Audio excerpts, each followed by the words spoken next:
पड़ोसी किए फर्ज पूरा। कई बार समाज और घर परिवार में ऐसे भी रिश्ते बन जाते हैं जो अपने खून के नहीं होते, जो बिना बंधन के अपने आप ही बन जाते हैं। उन्हीं रिश्तों के ऊपर ये कहानी है। सुषमा की शादी को 4-5 साल हो गए थे, पर अभी तक मां नहीं बन पाई थी। उसके परिवार में सास ससुर, वह खुद और उसका पति अमित और यह सब रहते थे। सुषमा की आदत ठीक नहीं थी। घर का काम खत्म किया और बाहर घूमने निकल जाती, कभी सहेलियों के साथ, कभी पड़ोसियों के यहाँ। सास उसको बहुत समझाती कि हर वक्त बाहर घूमना सही नहीं है, पर वो किसी की भी बात नहीं मानती थी, अपनी ही मनमानी करती थी। सास ससुर सुषमा की बात अमित को नहीं बताते थे कि कहीं हमारी वजह से आपस में एक दूसरे से लड़ाई झगड़ा ना हो। उसकी सास ही अपने पति की देखभाल करती थी। इसी दरमियान उसकी सास की मृत्यु हो जाती है और उसे घूमने फिरने का और ज़्यादा मौका मिल जाता है, क्योंकि अब कोई कहने सुनने वाला नहीं था। सुषमा के पड़ोस में एक परिवार दूसरे परिवार से तबादला होकर उसी के बगल में वाले मकान में रहने के लिए आए हैं। उनका एक बच्चा है जिसका नाम सोनू है।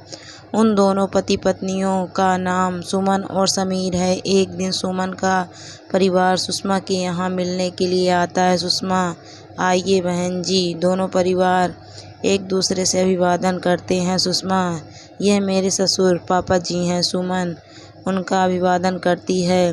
पापा जी सदा खुश रहो। सुमन कुछ ना कुछ बनाकर पापा जी को खाने के लिए दे जाती है और अपने सामने खिलाकर अपने घर वापस आ जाती है। एक दिन उसके ससुर की तबीयत ज़्यादा खराब हो जाती है। अमित डॉक्टर से दवा दिलाकर अपने ऑफिस चला जाता है। सुषमा को हिदायत दे जाता है कि पिता जी को समय पर दवा देती रहना। सुषमा, ठीक है, तुम चिंता मत करो।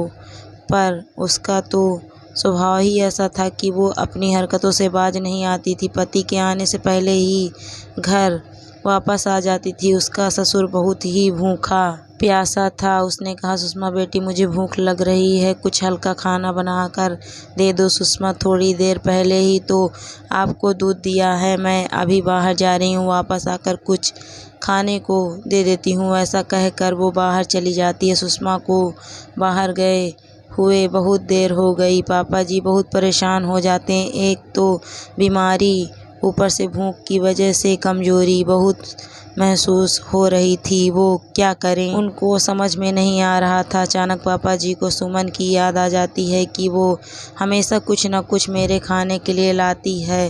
पापा जी उसी के घर पर जाने के लिए बिस्तर से उठते हैं। किसी तरह वो उसके घर पर जाने लगते हैं और उसके घर के पास दरवाजे पर ही गिर जाते हैं। सोनू बाहर ही खेल रहा था। वो अपनी मम्मी को बुलाकर लाता है। उसकी मम्मी किसी तरह पापा जी को पड़ोसी की सहायता से उठाकर अपने घर के अंदर ले जाती है। वो देखती है पापा जी की हालत बहुत ख़राब हो रही है। वो जल्दी से उनके लिए खाना बनाती है, उनको खिलाती है, अपने पास ही रखती है जब तक उनका बेटा अमित नहीं आ जाता, क्योंकि सुषमा का अभी तक कुछ पता नहीं था कि वो कहाँ है।